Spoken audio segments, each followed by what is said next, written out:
walking, running, they are all related, and this video is about making sure and learn how to make sure that you're doing the right patterns of movement, because it's essential for all the different conditions, re-injuries, injuries, and issues you may have. So stay tuned.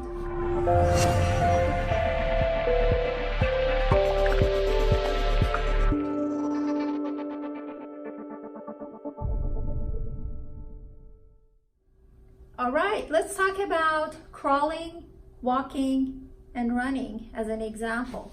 This is Dr. Shakib from Irvine Spinal Wellness Center, your Irvine Posture and Wellness Clinic.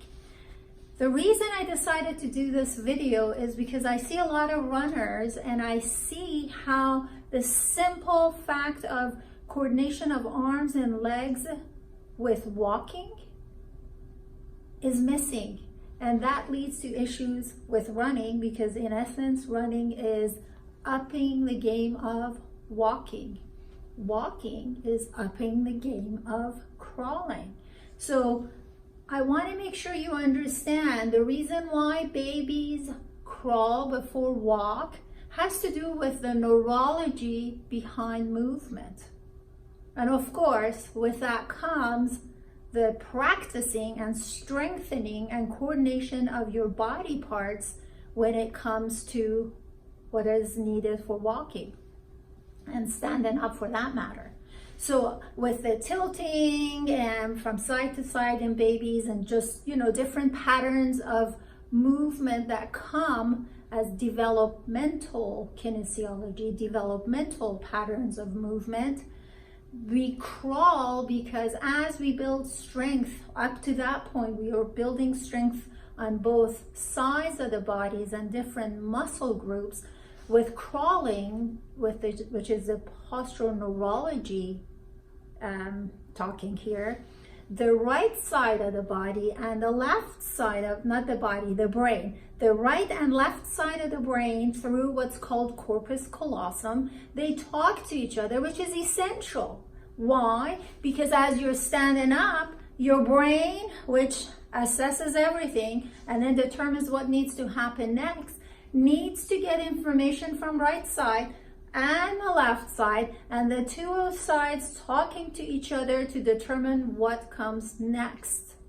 So a lot of times people, because they have one-sided sports or one-sided activities, or in this case, just a simple example, your monitor is in front of you, but your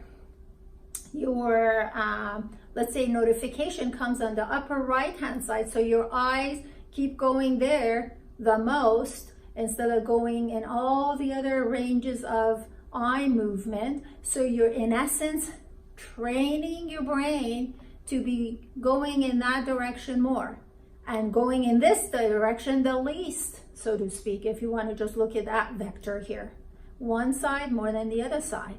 So you're creating that imbalance. So right side gets activated more than the left side, and when it comes to movement, the left side of your body, being controlled by the right side brain, is impacted.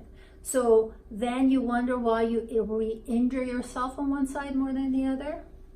Or a lot of times people think they're, let's say right-handed, that's why they're hurting their right side more, but in reality that's not necessarily the case. So those are the cues that you need to pay attention to see if that's happening. So a great exercise to do is just have someone videotape you as you're walking, and you want to make sure that your arms are swinging the same way. Many times one side swings different than the other side. A lot of times let's say the right side in this case hardly moves. It's just kind of oscillating almost in place while this other side goes. Those are the cues for you to know that the two sides are not talking to each other. So how do you practice it?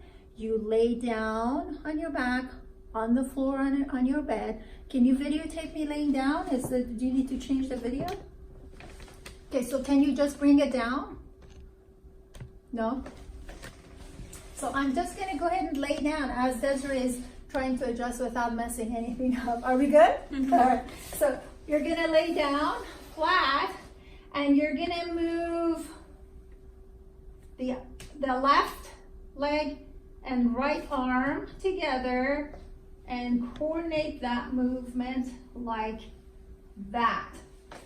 This is called cross crawling, and you're doing it laying down. It's just a practice for the brain, positive neuroplasticity. You're putting something good into your brain, you're getting good result out. Garbage in, garbage out. Benefit in, benefit out. So this is a positive neuroplasticity exercise, postural neurology, cross crawling, mimicking the actual crawling we did as babies to make sure that the right side and left side are communicating. Of course, you need to go get rid of the very reason why, or one of the reasons why it got messed up to begin with. Anyway, I hope that you enjoyed this. I'm going to make sure that we put some more videos on postural neurology and functional movement at the bottom of this video in the description box. All the methods of communication are in the description box, and I hope you found value in this. Make sure you check out my podcast, Life and Health Matters with Dr. Shakib. It's in the description box again. Thanks for watching. Take care.